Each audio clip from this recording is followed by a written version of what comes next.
All right, Coach Jeff here. So I'm going to go over some of the kettlebell stuff that we covered in our kettlebell swing workshop yesterday. So anyway, some important things about the swing, or some important things you need to do before you start swinging the kettlebell. One is address the FMS, or any person with a yellow band, an orange band, or a red band, or the red band with low back pain. That's something that we need to consider and be careful of. So ideally you clear those bands before you start swinging.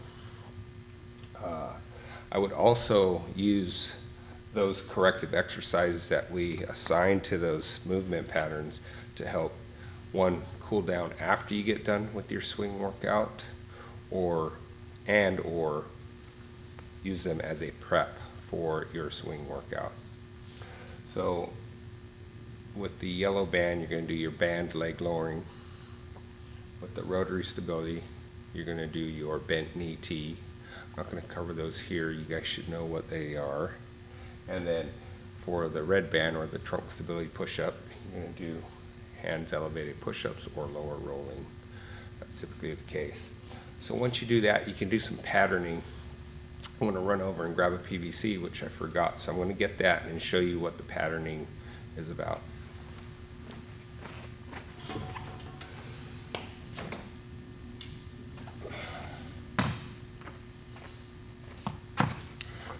So we use the PVC to help pattern the spine. In other words, give you proprioceptive feedback on spinal position when you're doing the hip hinge movement, whether it's squatting, lunging, or deadlift, or RDL for that matter. But in this case, we're going to focus on the deadlift and the RDL. So I have 3 points of contact. And then with the deadlift, I'm just going to sit back. I want my shins to remain vertical.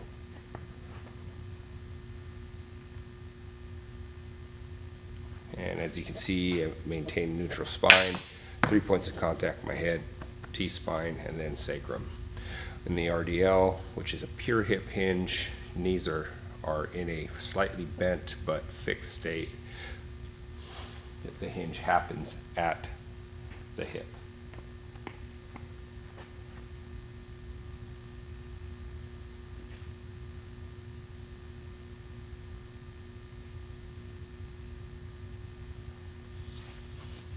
So usually what happens when someone has the yellow band, or perhaps even the red band, they'll have difficulty trying to keep their spine neutral when they hinge their hips, whether it's a lunge or a deadlift. I mean a RDO or a deadlift. So we use this to help correct that and teach them and give them that motor pattern. Okay. Next is breathing. Breathing, super important. It is part of the exercise. You shouldn't leave it out. I know it's foreign, and sometimes you might feel silly doing it, but it's very important because the breathing will help stabilize the spine and keep you safe, okay, and improve your performance. The best way to explain this, and I wish I did this on Saturday, but now you have it on video, is it's very similar to like when you sneeze or cough. When you sneeze or cough, your core actually tightens up and activates. Just pay attention to that next time you do that. So we're going to kind of duplicate that with a certain breathing pattern. And simply it looks like this. I'm just going to place my hands, right? I'm going to trace my rib cage. There's a notch here. You don't have to find the notch, but that's my reference point. And then I'll just take my fingers and kind of go up underneath the rib cage a little bit. And then I'm going to sharp inhale through my nose, very aggressive. And I can actually feel my abdominals tighten up and push my fingers out. Okay, we can also try it at the transversus abdominis and sharp inhale. And you can actually see my hands push out. So I know that when I sharp inhale, I'm getting that core activation I want. The other half of that is the exhale. So if I position my hands back on the transversus, I'll sharp exhale by pressing my tongue into the roof of my mouth and hissing through my tongue. Much like a boxer or a martial artist does when they strike. So that pattern is very specific to the swing, and there's appropriate times to do your breathing and inappropriate times to do your breathing. And usually it's going to be when you're in the standing position. That's when your spine is at its safest alignment. It's not loaded as much versus being loaded here. So if I was to do a deadlift, before I pick up the bell, I do a sharp inhale. When I get up here, I can do one of two things. It depends on the application, but I can sharp exhale and then sharp inhale and then return to the bottom. And that example is how you're going to do it when you're swinging the kettlebell, and I'll show you that eventually. But those are the basics of breathing for hard style kettlebell swing. Okay, and it's really going to help really keep your back safe. It's super important. All right, so you got some reference points that I'd like to point out in the swing. You got the start and stop. They should look the same no matter what. If I walked up to you, I shouldn't be able to tell whether you're starting or stopping other than the movement. So they should look exactly the same. I'm going to push this tripod back and get to where you guys can see me a little better, and maybe perhaps even adjust it down a little bit. So give me a little there. All right.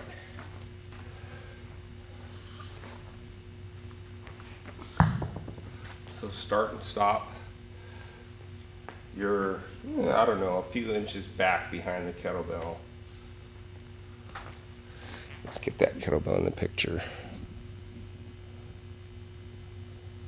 There it is.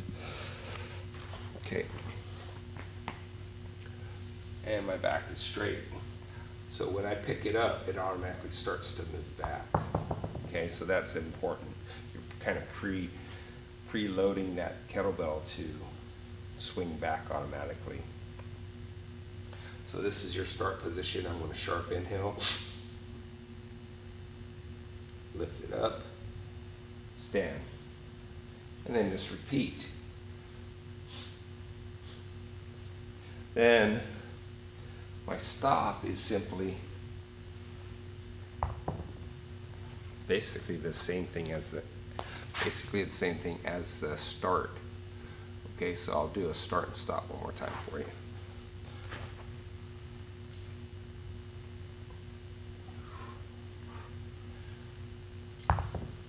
Okay, one more time.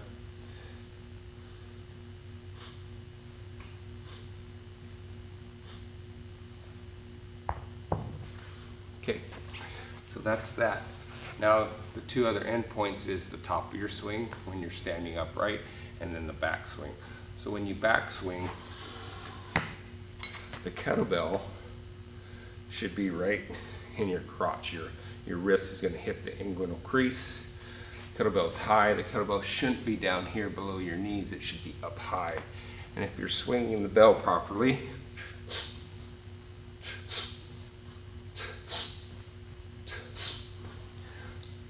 it may hit you in the butt.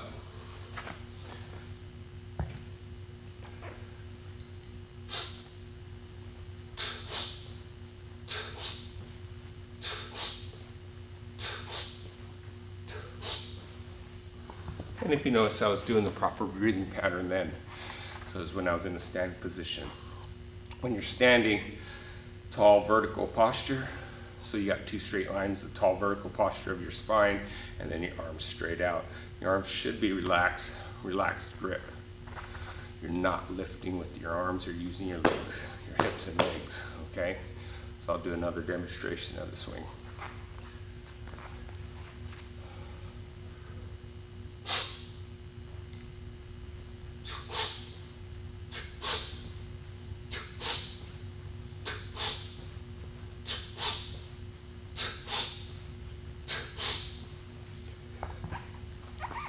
Okay, so that's the swing proper.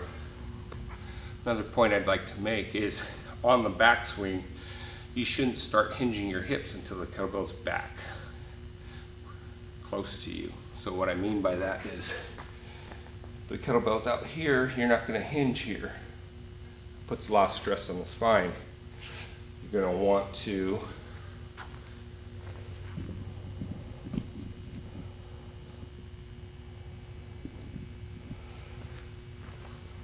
hinge. So as the kettlebell's coming back, I've done my breath. Kettlebell's starting to fall. Once it gets here, I rehinge. And then come back up, kettlebell moves, breathe, comes back down, I hinge. Okay, so that's really the sequence of events that happen when you're swinging the bell. Okay? A lot of people ask me why we should swing. There's a lot of reasons why, but for a lot of us, it's a great way to get low impact cardio. It's very effective. I've seen studies where it's improved VO2 max. So if you ever want to see the study, I can show that to you. But anyway, it's a great way to do cardio. It's a total body fat burning tool, and it's quite frankly, in my opinion, it's pretty fun. Okay.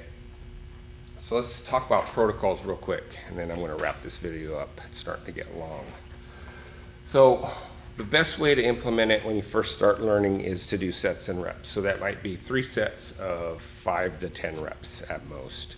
You're going to try to manage volume, manage how many reps you do at a time so you don't start to get fatigued and lose technique. So that's the main reason why I'm doing sets and reps.